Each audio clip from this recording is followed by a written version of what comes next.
saya Lirawati Sembo. Di sini saya akan menjelaskan alasan mengapa saya mengambil judul jurnal yaitu budidaya sayuran organik di pekarangan. Yang pertama karena seperti yang kita ketahui bahwa lebih baik kita memproduksi suatu tanaman budidaya yang berbahan organik daripada mengandung bahan kimia. Karena yang pertama sudah pasti sayuran organik lebih sehat dibandingkan sayuran yang berbahan kimia.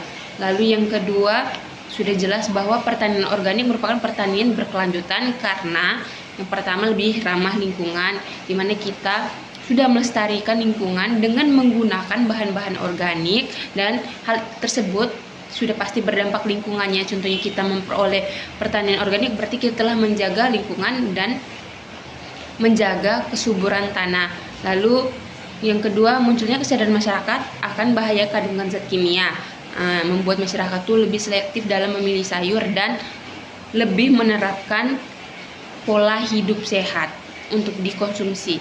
Oleh karena itu, berbagai produk organik, sayur organik, buah organik, dan beras organik sekarang sudah banyak tersedia di pasaran. Walaupun harganya lebih mahal, tetapi lebih baik kita memproduksinya sendiri dengan pekarangan yang kita miliki di rumah. Lalu beberapa keunggulan sistem pertanian organik yaitu antara lain turut menjamin kelangsungan ekosistem pertanian yang lebih baik, biaya produksi lebih hemat dengan harga jual yang lebih tinggi, produksi lebih sehat, menjamin keberlanjutan, turut membangun kemandirian petani dan persepsi gender. Pertanian organik juga memiliki manfaat baik secara ekologi, sosial, budaya, dan ekonomi. Dan pertanian organik harus melestarikan dan meningkatkan yang pertama kesehatan tanah, tanaman, hewan, manusia, dan lain-lain. Lalu mengapa kita harus memproduksi pertanian organik di pekarangan? Karena menurut saya yang pertama itu lebih menghemat tenaga, biaya, dan waktu, dimana kita bisa mengurangi biaya dapur. Ibu-ibu tidak perlu lagi ke pasar.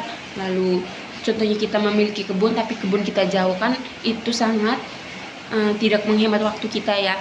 Lalu selain itu kita juga bisa menjual kembali, walaupun di lahan yang sempit pasti punya peluang untuk dijual kembali.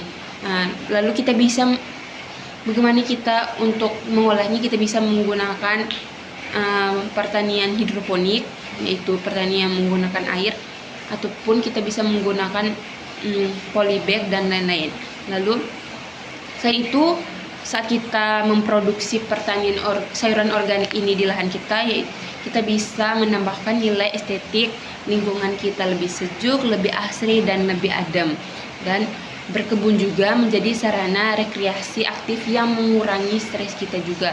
Lalu kita bisa memanfaatkan sisa limbah dari tanaman, limbah dari dapur, kotoran sapi yang bisa kita olah menjadi pupuk. Mungkin hanya itu yang dapat saya sampaikan, kurang lebihnya saya mohon maaf. Sekian dan terima kasih.